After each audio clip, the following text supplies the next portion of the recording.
My name is Ethan Carter, and for years I believed that love could survive anything. I was wrong. At least, that's what I thought on the day my marriage ended in front of 23 people sitting around a giant dining table. That was the day my wife destroyed my dignity, and the day her family applauded her for doing it. What none of them knew was that life had a way of turning tables when people least expected it. And 1 year later, the same family that laughed at me would be standing at my front door, begging for something they thought they would never need from me again. Especially her father, the man who once called me a failure, the man who later got on his knees and asked me to come back. But before I tell you how that happened, you need to understand how everything fell apart. I met Olivia when we were both 27. She was confident, intelligent, beautiful, and came from one of the wealthiest families in our city. Her father, Richard Bennett, owned several successful construction companies. Their family lived in a mansion that looked more like a luxury hotel than a home. Meanwhile, I was just a civil engineer, working long hours and trying to build a stable future.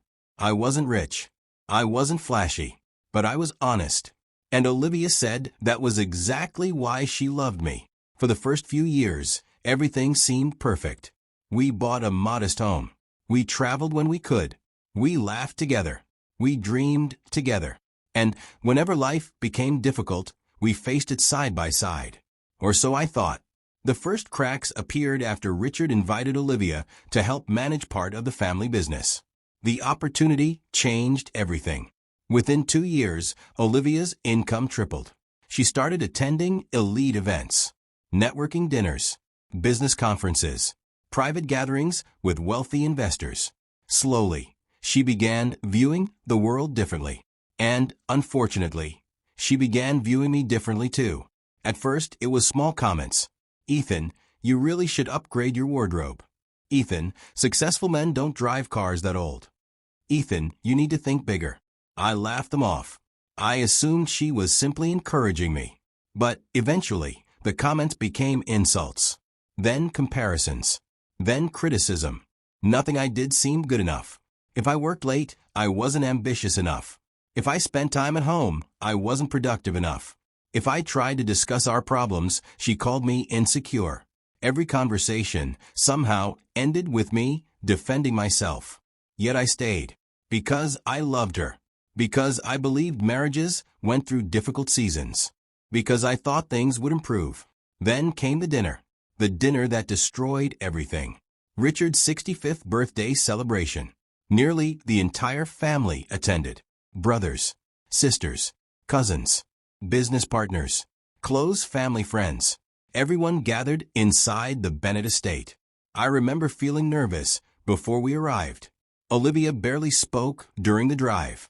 When we entered the dining room, I noticed she looked strangely determined, like someone preparing for an important presentation. Halfway through the evening, Richard stood to make a speech. Everyone applauded. Then he surprised everyone by asking Olivia to say a few words. She stood, smiled, raised her glass, and changed my life forever. At first, she spoke about family, success, growth, achievement. Then she looked directly at me. The room became silent. I've spent years trying to become the best version of myself. Everyone nodded. She continued. But sometimes growth means accepting that certain people no longer belong in your future. I felt my stomach tighten. Then she smiled. Not a loving smile. Not a nervous smile. A cold smile.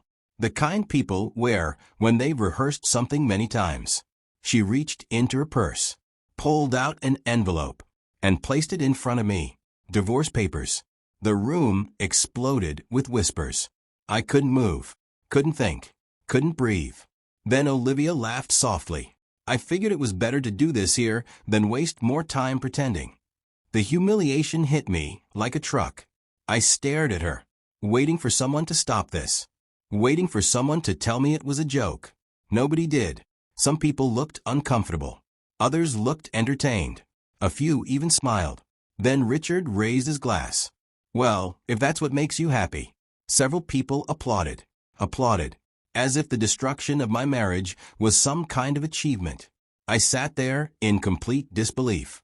every sacrifice, every late night, every effort I'd made to support her dreams, reduced to a public spectacle.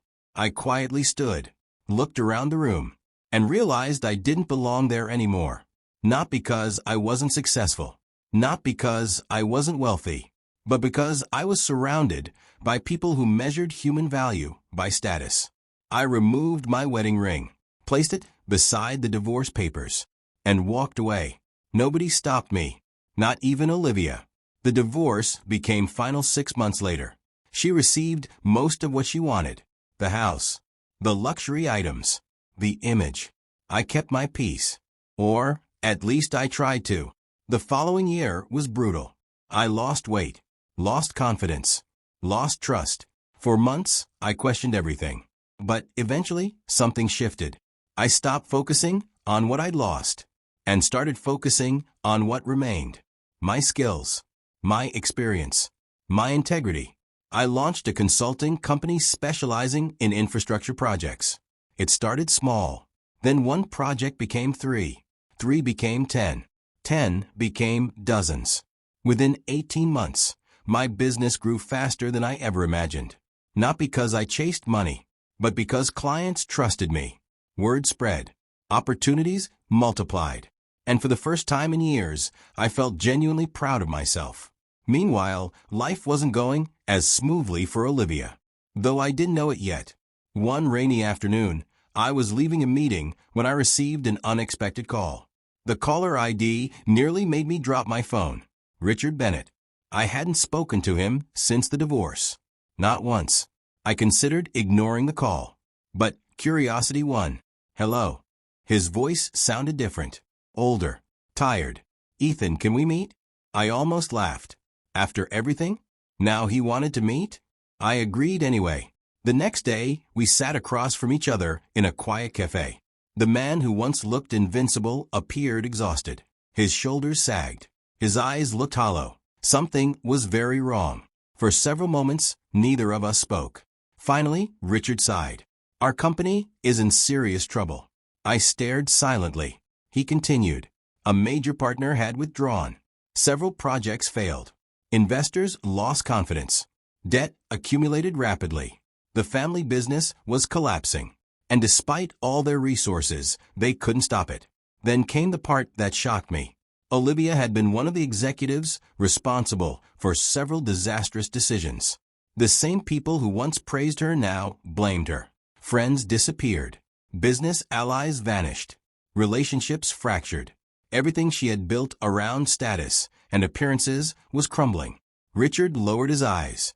We need help. I almost thought I heard him incorrectly. We need help. From me. The man they humiliated. The man they publicly discarded. The man they laughed at. I leaned back, trying to process the moment. Then Richard did something I never expected.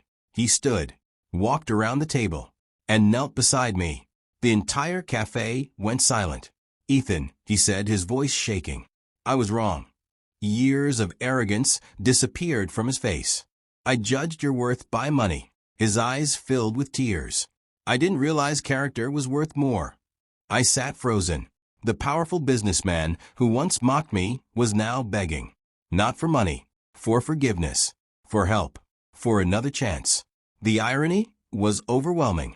Richard explained that several lenders and partners still trusted me. My reputation remained strong. If I agreed to oversee a restructuring plan, there was a chance the company could survive. If not, generations of work would disappear. I told him I needed time. That evening I couldn't sleep. Part of me wanted revenge. Part of me wanted them to experience exactly what they had put me through. The humiliation, the abandonment, the pain. But another part of me remembered who I was. I wasn't them. And I didn't want bitterness controlling my future. A week later, I agreed. Not for Olivia. Not for Richard. For myself. Because helping someone isn't weakness. Sometimes it's proof you've healed. The following months were challenging. But slowly, the company stabilized. Debt decreased. Projects recovered. Investors returned. The crisis began to fade. Throughout the process, Olivia and I occasionally crossed paths. She looked completely different. Not physically, emotionally. The arrogance was gone. The pride was gone. The woman standing before me carried the weight of countless regrets. One evening, after a meeting, she asked if we could talk. We sat on a quiet bench overlooking the city. For several minutes, she stared at the skyline. Then tears appeared. I destroyed everything. I didn't answer, because deep down she already knew.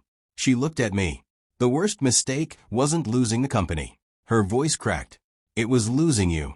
For the first time since our divorce, I saw genuine remorse. Not excuses. Not blame. Not pride. Just regret.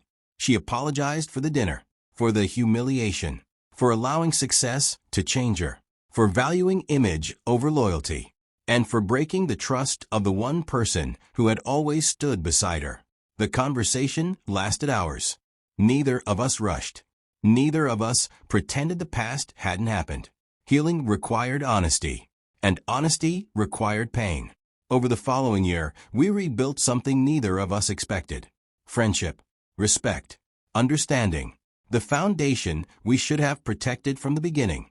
Eventually, that friendship became something deeper. Not because we forgot the past, but because we learned from it. One autumn afternoon, Richard invited us to another family gathering. I hesitated. The memory of that birthday dinner still haunted me. But Olivia squeezed my hand, and together we went. When we entered the dining room, the atmosphere felt completely different. No arrogance, no judgment, no superiority, just people. People who had learned difficult lessons. Halfway through the evening, Richard stood once again. The room became silent. My heart pounded. Memories flooded back. Then he looked directly at me. A smile appeared on his face, and he said words I never imagined hearing. The greatest mistake this family ever made was failing to recognize the value of a good man. The room erupted with applause. This time, not because someone was being humiliated, but because someone was finally being appreciated. I glanced at Olivia. Tears filled her eyes. And for the first time in many years, I felt something I thought had disappeared forever. Peace. Because sometimes life doesn't punish people through revenge. Sometimes life teaches them through consequences. And sometimes the people who once pushed you away become the same people who realize your value when you're gone. The family that once celebrated my departure eventually begged for my return. Not because I became richer. Not because I became more successful. But because they finally understood something they should have known from the beginning. Character is worth more than status. Loyalty is worth more than pride. And a good heart is worth more than all the money in the world.